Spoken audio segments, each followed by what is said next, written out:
September 30th of 2017 was the last time that I saw Omar. I remember that day he told me that, he had been kicked out of the place where he was staying. I just told him, why don't you just stay here, leave your stuff. He had told me that he left 3 of his suits that he had just bought, and he told me he would be right back, but that was it. No one heard from him after that day. We do have video surveillance of him at a CVS store in National City. From that point on, the evidence showed that he went back to the house he was living at with his roommate, the defendant. I started calling the hospitals, I even looked up to see if he had been arrested for some reason. Just everywhere, I just started calling everywhere. On the 7th of October, while Alicia and some friends from her church were out passing flyers, they located his car a couple blocks away from where Omar had been living with the defendant.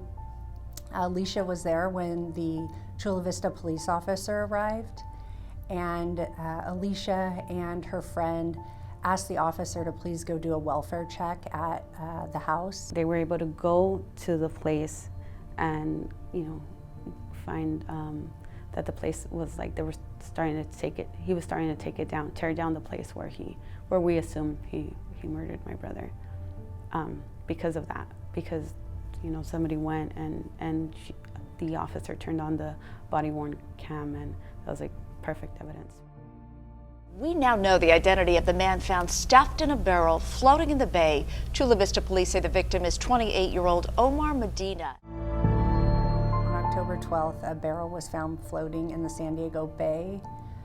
Inside were the remains of Omar Medina, and he had been stabbed approximately 66 times.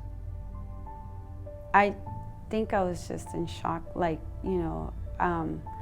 again, it was more of a relief, just to know where he was at. I mean, I know it sounds bad, but just thinking about him missing it's very difficult.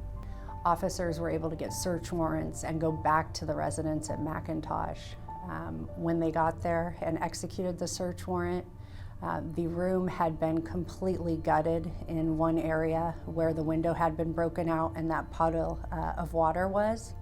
So that was significant in our investigation and in the prosecution to show that this defendant had conducted a massive crime scene cover-up.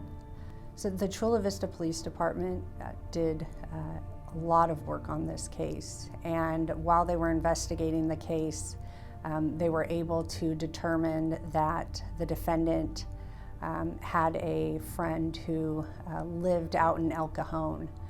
From search warrants, they were able to locate the boat that was used to dispose of the barrel in the bay.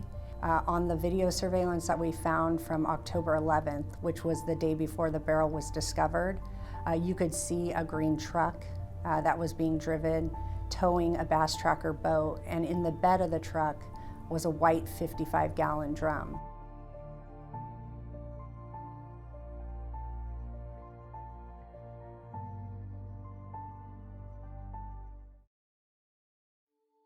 It was overwhelming to know, okay, it's done, I didn't have to try to be strong or anything, and especially to see Sherry, because even though I knew who had done my brother, who had done this to my brother, and yes, I did all these things to try to help, to try to find him, but the truth is that my voice could only take me so far, But her voice was going to take it to where I needed to go and put this man behind bars.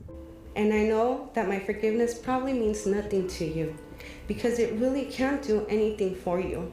It can't deliver you, and it can't free you. It could only free me. I nominated Alicia for a Citizens of Courage Award because she really helped the investigation and helped her brother get justice. From the very beginning, from the day he went missing, she was relentless. She contacted the police. She put out missing persons flyers.